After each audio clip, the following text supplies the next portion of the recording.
vzal, z lesa sa zjavil starý, hladný vlk.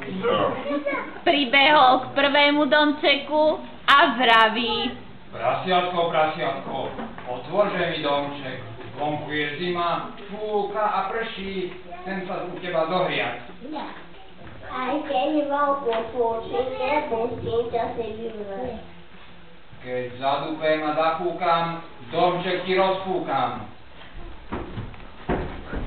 Vlkovi sa podarilo domček spúknuť, rozbehlo sa za prasiatkom, prišlo k drevenému domčeku a zaklopal na dvere. Prasiatka, otvorte mi vrátka, vonku je zima a fúka, chcem sa u vás zohriať. Aj keď vonku vysokučí, nemusím ťa si vyvlčiť.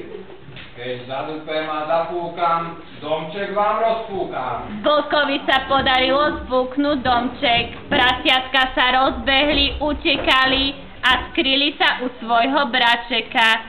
Ale vlk nelenil a bežal za ním. Prišiel k domčeku a zaklopal. Prasiatka, otvorte mi vrátka, je mi zima, vonku prší, chcem sa s vami zohriať. Aj keď vonku vydal fúkučí, nemusím ťa si vyvlčiť. Keď zadúpem a zapúkam, domček vám rozfúkam. Vlčík fúkal, ale domček sa mu sfúknuť nepodaril. V tom zbadal na streche komín. Rozhodol sa, že tam vylezie, ale prasiatka ho počuli. Prvé prasiatko vraví, druhé prasiatko vraví, tretie prasiatko vraví. A ja zavesím pod komínom kotom s vodou. Keď sa vlk spúšťal dolu komínom, chvost sa mu ponoril do vriacej vody, popálil si chvost a s krikom utekal preč.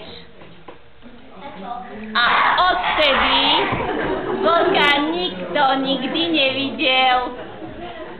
3 prasiatka boli zachránené, vybehli pred domček a radovali sa.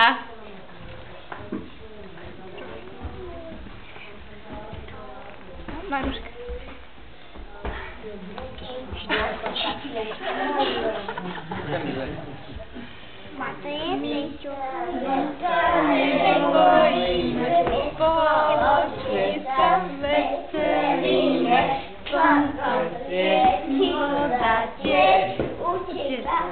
Vlčko